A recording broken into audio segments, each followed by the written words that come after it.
Kennisaa tajaajila fayyaa fooyyessuuf oomishaaf qorichaa fi meeshaalee yaalaa irratti xiyyeeffannoon hojjetamuu akka qabu ibsame.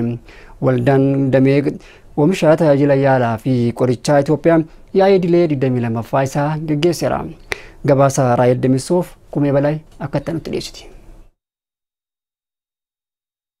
Waldaan oomisha tajaajila yaalaa fi qoricha Itoophiyaa yaa'ii waliigala idilee 22ffaa gaggeesse. Yaa'icha irratti kan argaman ministeera industirii Malaaku Allabal damee oomisha qorichaa fi wal'aansaa irratti bobba'uu fi ammayyeessuuf haalli mijataa uumamuu isaa dubbatanii sosochii Itoophiyaan haa oomishtuun gama galtee wal'aansaa biyya keessatti oomishuun bu'aan qabatamaan argameera jedhaniiru. እንደ ሀገር እጅግ በጣም ከፍተኛ akka biyyoolessaatti gosa oomishaalee baasii hedduu itti baafnu keessaa gahee salphaa hin jedhamne kan baafnu baasii damee fayyaaf baafnudha. Kanaafuu kana bakka buusuuf kan dandeessisu imaamanni oomisha galii qophaa'ee bakka buusuuf kan dandeessisu hojiileen hojjetamaa jiru. Bu'aa qabatamaas argamsiisaa jira. Dhuma bara 2017tti qofa oomishaalee baasii doolaara biliyoona 4.53 baasuu danda'an oomisha biyyaan bakka buusuun danda'ameera. Akka biyyoolessaatti haalli irra jirru oomishtummaaf kan mijatudha. Gama mootummaan damee kanarratti caalatti deeggaruuf qophaa'uu ta'uu isaa carraa kanaan ejjennoo mootummaan ibsuun barbaada. የመንግስትን አቋም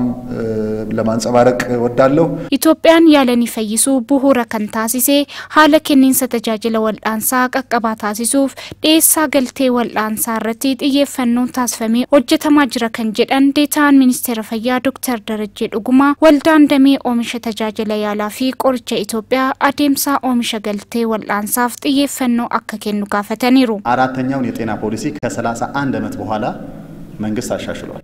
Imaammata fayyaa afraffaan waggaa 31 booda mootummaan fooyyeesseera. Imaammanni kun utubaa ijoo sadii qaba. Utubaaleen kun kallattiidha qorichaa fi meeshaalee wal'aansaa wajjin kan wal qabatanidha. Damee kana osoo fooyyeessanii imaammata keenya milkeessuu hin dandeenyu. Tokko ittisuudha. Utubaan inni lammaffaan yaalanii fayyisuu cimsuudha. Keessattuu biyyi keenya oomisha qorichaa fi galtee wal'aansaa Afrikaa keessatti adda duree taati jennee qabanneera. Wal'aansa fooyya'aa kennuuf galteen baay'ee barbaachisaadha. ግብአቶች እጅግ አስፈላጊ ናቸው።